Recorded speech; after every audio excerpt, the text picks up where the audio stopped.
The move that California has to go to zero emission, can you explain to us what is this about? There was a time in my childhood in the Central Valley that you couldn't see both sides of the valley, right? There was just a lot of smog and a lot of dust. There's been a lot of positive things about this movement, but there's also been a lot of challenges, and that is a huge issue that we have. Like, large hydro is not considered renewable under California law, SB 54. And the timeline is only a few years away, right? Correct. We flip a switch tomorrow and get rid of all fossil fuel vehicles, all fossil fuel generators. The state would be in immediate blackout. Let me be very clear, I'm a huge EV guy. I think that's a great technology, but in reality, there is a lot of work that needs to be done to meet these goals. My guest today is Heath Flora, California Assembly member. Today, we'll discuss California's initiative to go to zero emission and the challenges in this process. What we are is a group of people, both senators and assembly members, Democrats and Republicans, that want to get something done. In the future view of California, do you think that the oil and gas space is gone? I'm Siyamak. Welcome to California Insider.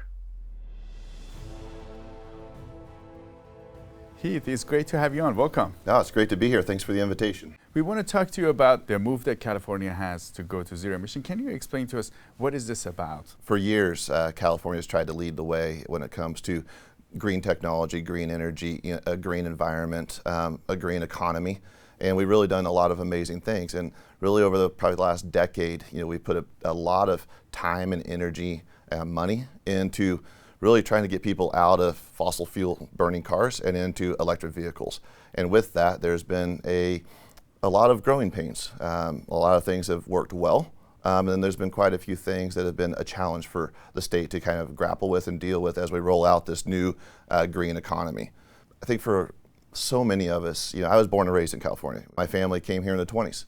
And there was a time in my childhood in the Central Valley that you couldn't see both sides of the valley, right? There was just a lot of smog and a lot of dust. Where we live is just a little about 90 miles really east of San Francisco.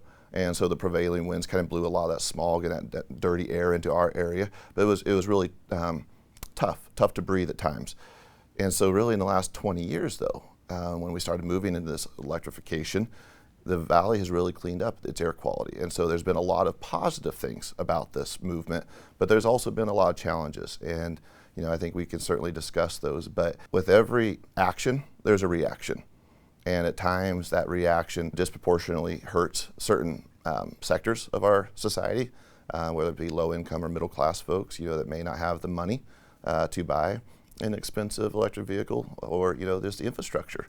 Where are we putting the charging stations, and how far do these vehicles go for people to get back and forth from work? So there's just been a lot of challenges with it, for sure. So based on what you have seen, there has been direct impact on the communities in California. It's not just, so there's some thoughts that when California does something, the whole world will follow. Yeah. Is it both? Or has been direct impact as well here? It's probably more direct impact. A lot of folks around the world, I don't want to speak for them, they see what California does because we tend to lead the way, so both good and bad. So they're seeing a lot of the challenges that we've had. Right now, as we try to electrify everything, we don't have the infrastructure to support that right now. We don't have the ability to generate power enough to support that. If some of the very, very progressive environmental groups that are in the state, if they got their way, where we flip a switch tomorrow and get rid of all fossil fuel vehicles, all fossil fuel generators, right? The state would be in immediate blackout. We do not have the ability to have enough green energy to really do what they want right now. Worldwide, people are seeing that. In some ways, I do believe California, we've got the cart before the horse a little bit. We really probably should have focused on the infrastructure side of things, building up our grid, making it more green energy, whether it's wind or solar, and that's the other thing we could talk about is we only really like solar and wind in California. Everywhere else in the world, you can talk about geothermal, you can talk about hydro, nuclear. Where in California, we really just stay focused on wind and solar. So that's also going to be a huge concern. Now, you are part of the Problem Solving Caucus in California Legislative body. You guys have been working on this. What are the plans for the grid, as you mentioned? We've been working a lot on the hydrogen side of things, really trying to get hydrogen as part of the clean energy portfolio, because for the Central Valley folks, hydrogen is actually very valuable to us. Whether it's a semi or a tractor, we can run those off of hydrogen a lot easier than we can run them off of battery power, right? So that is something that we really, really do care about as a caucus. Senator Josh Newman, who is a dear Democratic colleague of mine, a dear friend, but he's been working very heavily on that, just trying to make sure that that's part of the future. And right now, though, some of our environmental friends, again, they don't like it. And so really about every turn, we kind of get roadblocks put in place. And so we're just constantly trying to beat that back a little bit and just make sure that as we move forward, right, with a green society, it works for everybody. You know, it doesn't just work for LA or San Francisco. We have to have it work for all of Californians. And in terms of the grid, we have been hearing from some experts that solar and wind are not reliable and they might not be enough, right? No, you're absolutely right. I mean, solar is not reliable because as soon as the sun goes down, we don't have solar, right? And if the wind doesn't blow, then we don't have wind. And so no, it is not reliable, and that is a huge issue that we have. Like, large hydro is not considered renewable under California law, SB 54, that was passed a number of years ago. And that's really, really troublesome. Our friends to the north in Oregon and Washington, I think like 70% of their energy comes from large hydro. Just because we don't generate in California, you know, we buy it from Arizona, New Mexico, you know, Washington, Oregon, Nevada. Well, where's all that energy coming from? So it's a little bit of a false sense of like reality. Just because we don't generate that electron in the state of California doesn't necessarily mean it's clean, right? And so our neighbors are doing all this fossil fuel burning and doing all these things, and then we import that energy to make ourselves feel better, right? But in reality, we don't have enough green energy produced within the state to really for the supply. So. Why does hydro considered not green? It's a great question. It's how it's produced is what they have an issue with. You know, we can take methane from dairies and turn that into energy. But a lot of our enviro friends, they don't like dairies. They would prefer the dairy cows to move out of the state of California. So it's very, very one-sided, and they just think that, you know, one size fits all for everybody, and it simply doesn't work that way. What about nuclear? Because we had Diablo Canyon, then the governor is trying to keep it open for a while, and nuclear is, a lot of countries are using nuclear. Yeah, I think that's very interesting what happened, I think it was 2 years ago, when we ran some emergency legislation at the end of session because Diablo Canyon was supposed to be shut down and decommissioned. Well, that's 7% of California's energy is that one facility. And so overnight, we were going to lose 7%. Well, we'd have blackouts immediately if that went offline. So the governor realized this and then did some emergency executive orders, and then we did some emergency legislation at the end of session to keep it open for a number of years. The European countries are really, really focused on nuclear, and we're going the opposite direction. We've even talked a lot about small modular nuclear reactors where you can have, you know, a small nuclear reactor within a community that really fits on the bed of a semi-truck. I mean, that's the technology that's out there right now. I mean, they have. And it's safe. Is that? Or? Yeah. I mean, yes. I would argue it is safe, 100%. With nuclear technology, it's gone so far. I mean, everybody thinks of, you know, there's been 2 or 3 accidents, you know, throughout the nuclear history, right? And they're obviously awful. Like, they're not good. But where the technology is now and where it's going to be in the next 10 years, it's a very, very different place right now. And it is one of the cleanest forms of energy we could ever possibly have. The idea that with these timelines that you guys have for zero emission, is there room for innovation? Well, there's a lot of room for innovation as long as we're willing to accept it. I think a lot of times we let perfect be the enemy of good. And I think California, you know, politicians, including myself, we really need to step back and let some technologies develop, and then we can kind of readdress some of these issues because, yes, there's a ton of room for innovation within the clean energy space, but we have to be open-minded to it. And right now, we're just stuck, once again, on wind and solar, and we have to get past that. Is it possible to just be on wind and solar and achieve the goals? I don't believe so. No, I mean, and that's the other thing, like how much of our land are we going to cover with solar panels to make that happen, right? I mean, that's the whole other thing. Solar panels take a lot of room. I mean, there's a lot of space required for large, you know, solar farms. So no, I don't. And then on the wind side, like, I don't know about you, but I don't think, you know, windmills are particularly good looking, right? And so if you have a nice home, I mean, do you want to cover all the property around you with windmills? Same with solar. Like, I mean, solar panels aren't particularly good looking to just look at. So I think there's a lot of issues that we really need to address. And quite frankly, from a representative that represents the Central Valley, a lot of our LA and Bay Area colleagues think, well, we'll just put them over farmland or we'll just do it in the Central Valley. Well, that's our home, right? And we don't necessarily want that there. So. And in terms of the other side of it, this is on the grid side, but then on the other side where cars are transitioning to electric, there are some impacts on the drivers, right? Totally. The cost of gas. And can you explain to us? Yeah, I mean, you take whether it's a Tesla or an Audi or some of the ones that have the longest range right now, I think 450 miles is, maybe it's 420 miles is the longest range that you can drive. And that's depending on how you drive and, you know, if you're running your AC and your heater and all those other factors. But when you're from a Central Valley area, like, we commute a lot, right? And so we're going to go to a charging station and set at a Target parking lot for 20 minutes while we charge up our car. It just doesn't always make a ton of sense. And they're really, really expensive. A lot of folks that drive vehicles are, you know, in that upper middle class to high earners. The electric ones, right? Yeah.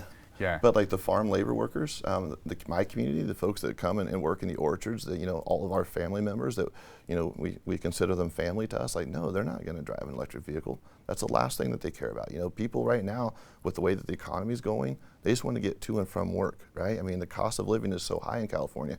To really be forced into buying an electric vehicle is not the right path at all. And then, not to mention, our entire, you know, road, our infrastructure system is based on gas tax, right? So if we get rid of all that gas, we're losing a significant tax base for infrastructure. Because right now, like, Tesla owners don't pay, you know, obviously don't buy gas, so they don't pay into the infrastructure, the gas tax. So there's a lot of issues that have to be addressed as we move forward with this, you know, electric vehicle. And the timeline is only a few years away, right? Correct. 2035, is that true? It is, yeah. And that's one thing, you know, about term limits. A lot of the politicians prior to us, you know, they were here only 6 years. And that average time was like 3.5 years, and then they were moving on. Well, now that we have 12-year term limits, a lot of the policies that we put in place, we're going to be there when that timeline comes due. And so it's kind of nice because now we actually have to deal with the decisions that we make. And I can almost guarantee you that timeline will be lengthened. We're not going to meet that goal. We simply won't. So there is flexibility if we don't meet those goals. Yeah, and we'll go back and run a piece of legislation and move it out a little bit further. Oh yeah, there's always flexibility, for sure. In your caucus, which is a nonpartisan caucus, you guys, the Problem Solving Caucus, you guys are actually working really hard on looking at these things and how they would plan out, right? Absolutely, and that's what I love about the Problem Solvers. It's not a group of, like, you know, just Republicans and moderate Democrats. I mean, we have progressive Democrats as part of the caucus as well. Like, but what we are is a group of people, both senators and assembly members, Democrats and Republicans, that want to get something done, right? And we want to get something done for all of California. This idea that one-party rule, we've seen it both federally and at the state level, it doesn't work. You know, we are all duly elected representatives to represent 500,000 people. And my constituents deserve to be represented just as much as somebody from LA, right? And that's what the problem solvers do, is we really take a whole, like, holistic look at what is the issue and how can we address that benefits, you know, everybody.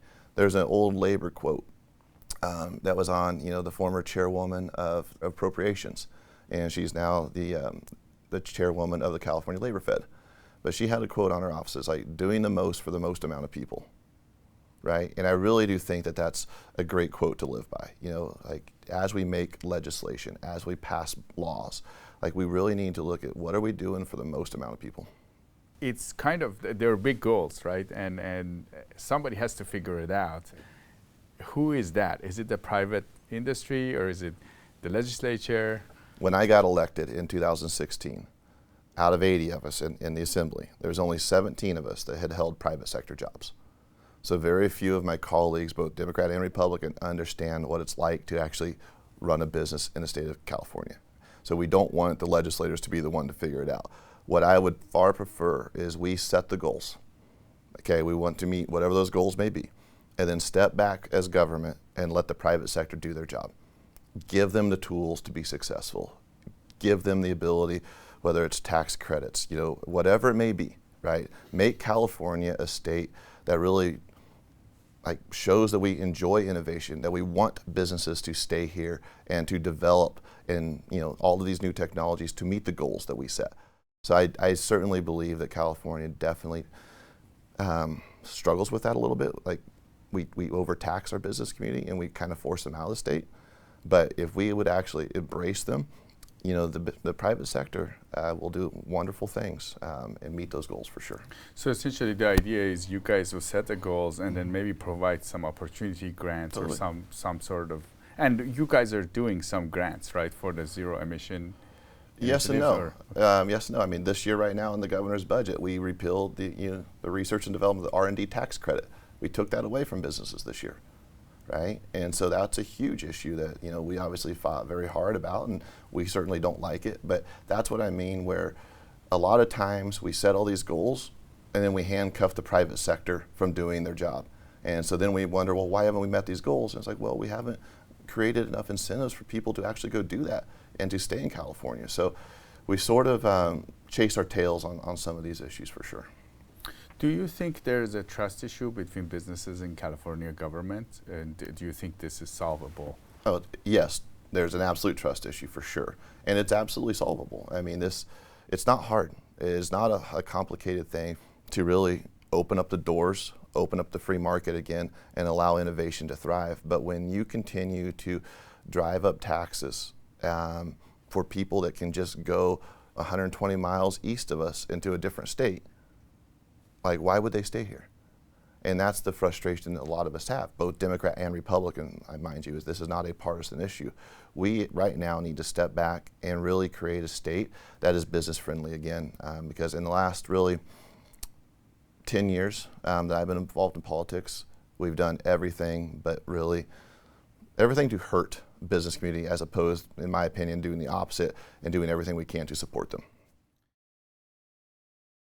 Folks, you've probably been hearing me talk about Yrify for a while now. Yrify has been getting a ton of phone calls from you, and I thank you for supporting an investment that actually helps people. A lot of people are talking about this investment, and I like to review the basics with you.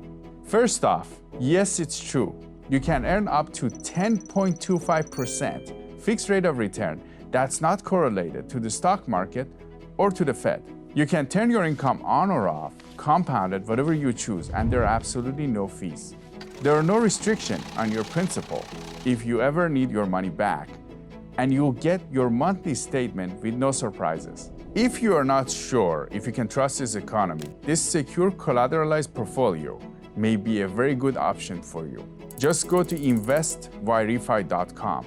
That's invest, the letter Y, then refi.com. Folks, I take my endorsements very seriously. If you're looking for a solid investment that helps people, contact my friends at Yrify and then tell them Siyamak sent you. Now let's go back to the interview. In the future view of California, do you think that the oil and gas space is gone? Or do you think it will be here to stay? Or do you think the goals that we have might not be realistic, or are they realistic? I don't think oil and gas is going to go away in the state of California. I think it's already been significantly reduced, but I think we will always have a need for fossil fuels within the state of California. I do. Now, whether you like that or not, some people may watch this, may not, agree with that. But the reality is, at least for the next, 10, 15 years, we don't have the technology. We simply don't have it yet. Now, we also know technology moves very, very fast, right? And so in a decade, batteries may be significantly more, efficient and a lot smaller, which is going to be a good thing. That will help us, electrify. But right now, for the foreseeable future, I don't see oil and gas going anywhere. If the batteries were there, do we have enough solar energy to? Is the problem with solar is just the battery, or is it? No, we do not. If once again, if we flip the switch tomorrow, we do not have the energy to meet those needs at all, or the batteries to do it. No, we do not have the infrastructure or just the hard. To create a battery, that's a lot of mining. That's a lot of cobalt. There's a lot of things that go on to create these batteries, which is a whole other thing that we haven't even discussed. Like, just because we don't mine it in the state of California, there's mines all over the Congo that have got slave labor digging up cobalt. So we as Californians feel good about ourselves, right? Because we're driving, a clean energy. Well, we don't see the process. That's correct. We haven't seen the process, That's right. what it goes through to get what we are getting. Let me be very clear. I'm a huge EV guy. I think that's a great technology, and I think all of the auto manufacturers have invested so much time and energy and money into developing them, have done a remarkable job. And I don't want that market to go away. I just think there needs to be a balance to it. And right now we have not found that balance. Do you think the goals are too aggressive? Yes, absolutely. And let's be honest, like, some people just may not want to drive an electric vehicle, and that's okay too. So. And what about the charging infrastructure? Is there a plan from the state to do something about, because there needs to be a lot more charging infrastructure? Yeah. No, there really is no plan. There's a lot of goals out there, but even when you want to put in something, right, a charging station, the permitting process can take months, if not years, to put in a charging station. So we have a lot of issues on the planning side with government bureaucracies getting plans plans approved, right? So there is a lot of work that needs to be done to meet these goals from the infrastructure side. And even if we wanted to build it all tomorrow, we couldn't. We would get sued under CEQA laws, that would get stopped, right? So the governor is doing, I would say, he's understanding some of those issues now, where to meet these goals, we're going to have to pull back some of the red tape so we can actually build the infrastructure and not allow certain groups to just jam up everything, which they have been for a long time. That's the question that is coming to mind. How are these environmental groups, when the state wants to do something for the environment, how are they fighting that? Because the perfect is the enemy of good for them.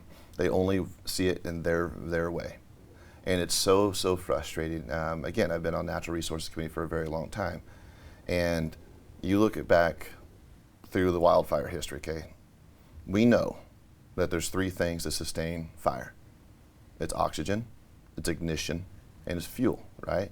You take any one of those things away, fire goes out. It's science, it's fire science. Through every fire academy that I've ever been to, they teach this principle.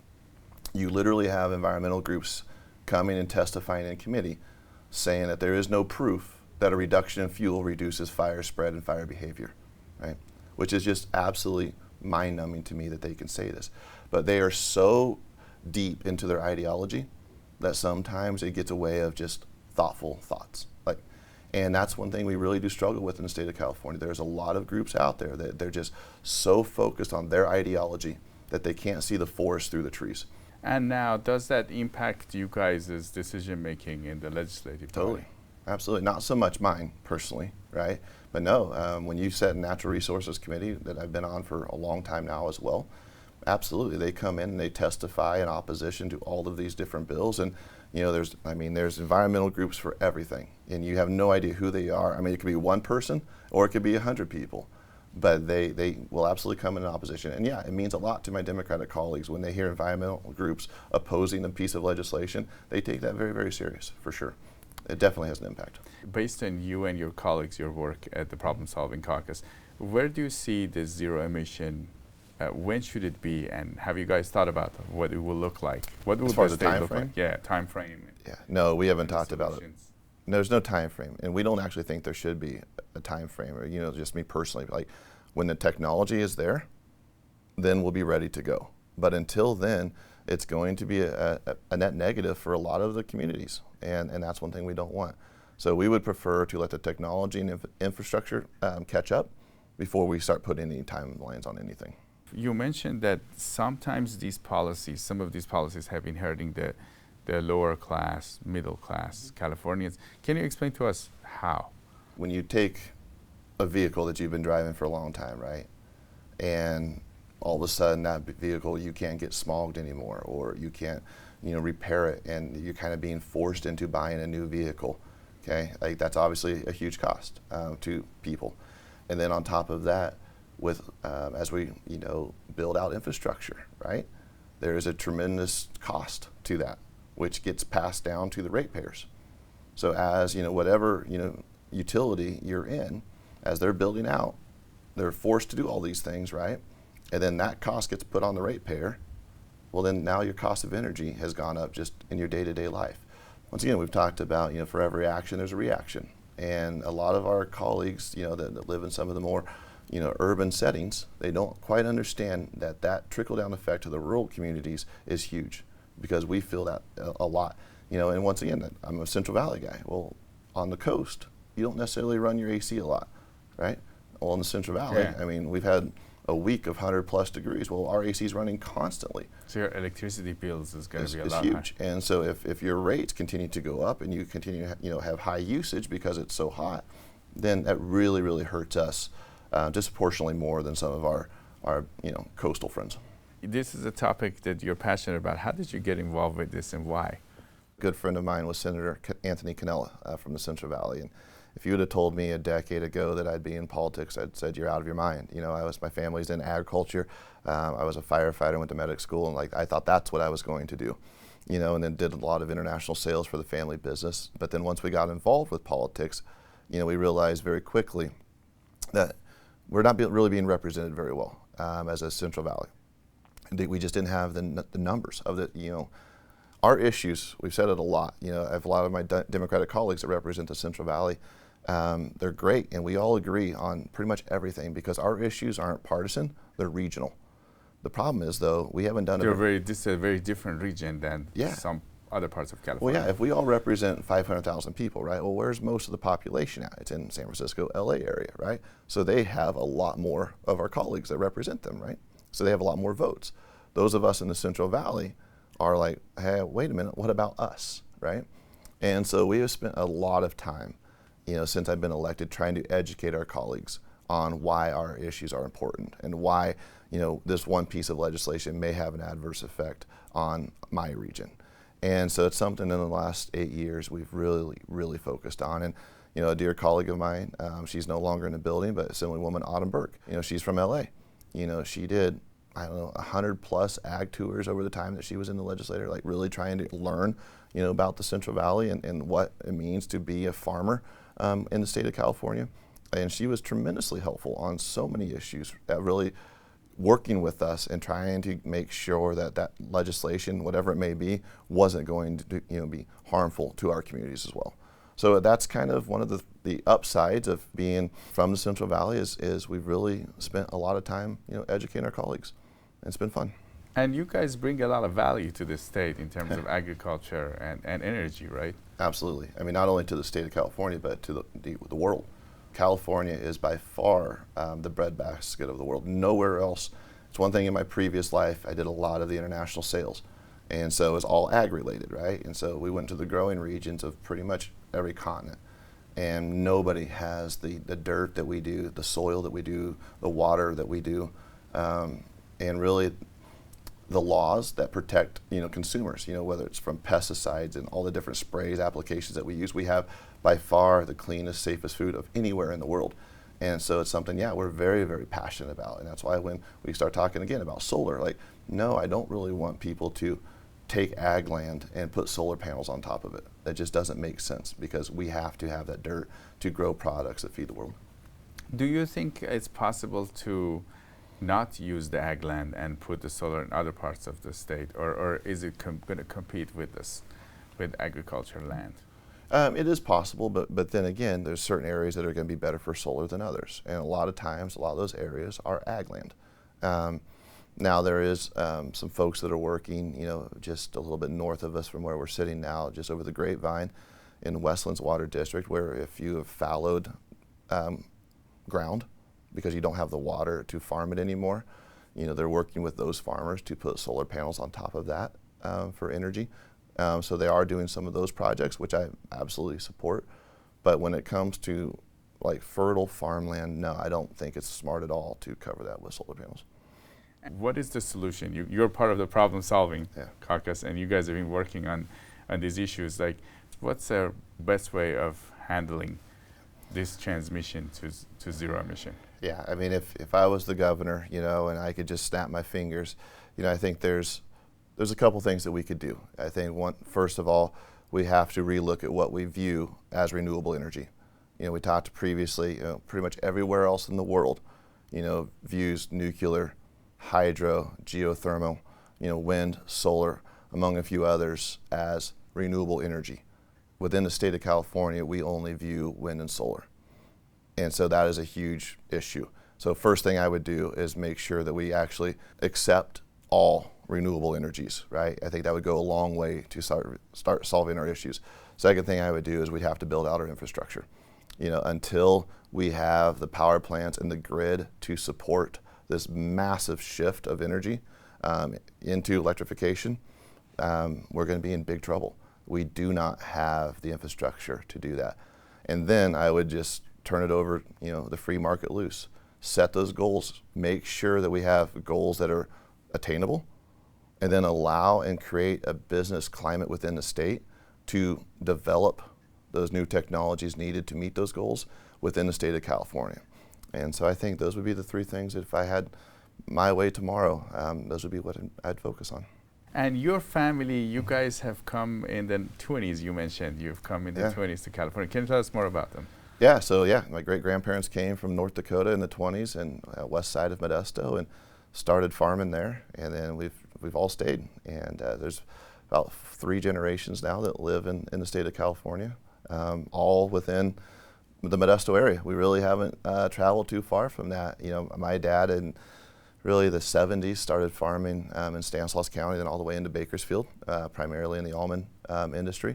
And then in 2005, just because we saw kind of where the dust was going, and farming is kind of dirty at times, so they developed a harvesting equipment that reduced dust. And once again, trying to keep our environment and the air quality what we want to breathe. So it's been a lot of fun being born and raised in the state. Assemblyman Heath Flora from Modesto, it was great to have you on California Insider. Great to be here. Thank you so much.